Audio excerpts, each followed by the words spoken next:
भक्त बड़े हैं, हम छोटे हैं।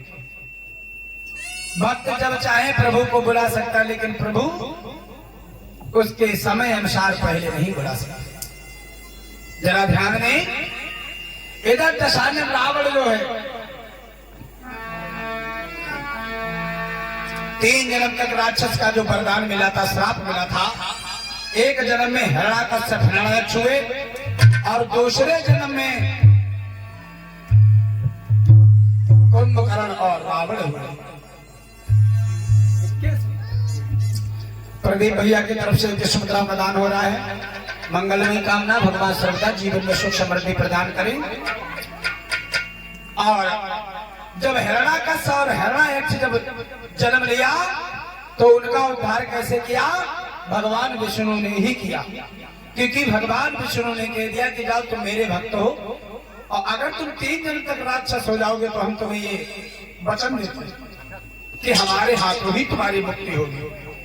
जब हिरण्याकश्यप और हिरण्यक्ष जब पैदा हुए, राक्षस बने, तो भगवान विष्णु ने एक को नरसिंह रूप बन करके परास्त कर दिया और एक को 12 रूप धर करके उद्धार कर दिया। दूसरे जन्म में कुंभकर्ण और रावण बनते आकर के, जिन्हें मर्यादा पुरुषोत्तम श्री राम ने अपने हाथों से जो है परम धाम के लिए प्राप्त कराया। कश्यप और अदिति, कश्यप महाराज और अदिति इन्होंने बड़ा तप किया कि प्रभु हम आपको बालक रूप में प्राप्त करना चाहते हैं। कश्यप अदिति कहाँ विख्याता और दशरथ कौशल्या पितुमाता। एक अर्थ में लिखा गया कि कश्यप मुनि और अदिति इन्होंने बड़ी तपस्या की कि प्रभु हे विष्णु भगवान, मैं तुम्हें पुत्र रूप में प्राप्त करना चाहता हूँ। तो भगवान विष्णु ने वरदान दे दिया कि जाओ तथास्तु, हम तुम्हें पुत्र रूप में ही प्राप्त होंगे। तो वही अदिति और कश्यप इधर कौन बने आकर के? महाराज दशरथ और कौशल्या। एक कलप सुर पतिसुर देखी, भयो शंभु मन क्रोध विषेखी।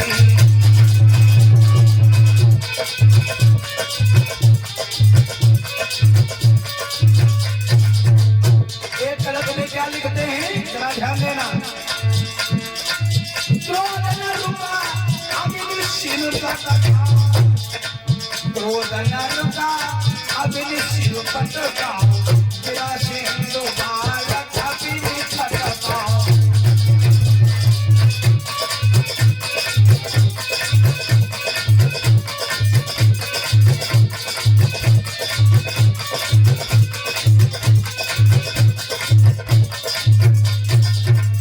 एक कल्प में रावण कौन बड़ा, जरा ध्यान दें। एक समय की बात है, भगवान भोलेनाथ सभी लोगों के साथ सुरपति मधु देखी, मतलब सुरपति सारी सभा लगी हुई है और इंद्र भी है। तो भगवान भोलेनाथ को इतना क्रोध आया, इतना क्रोध आया कि भगवान भोलेनाथ ने अपना क्रोध जो था वो जल में छोड़ दिया।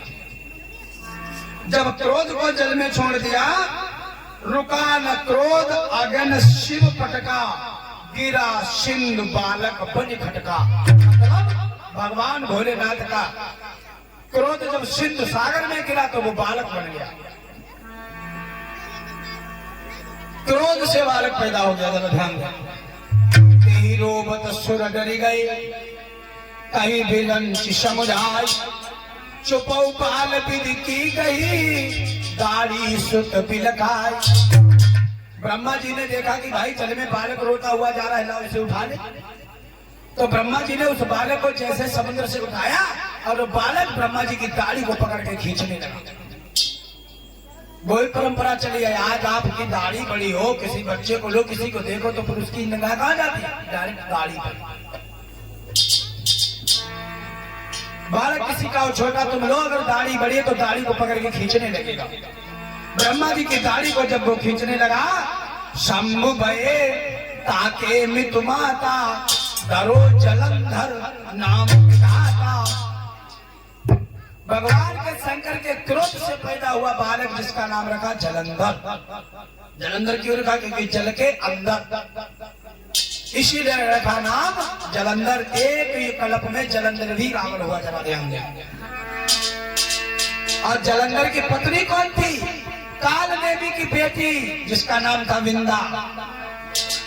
काल नेम दानव की जाई, विंदा नारी जलंधर पाई। पति वीरता असुर राधिप नारी, ता तप बल नाम मरई सुरारी।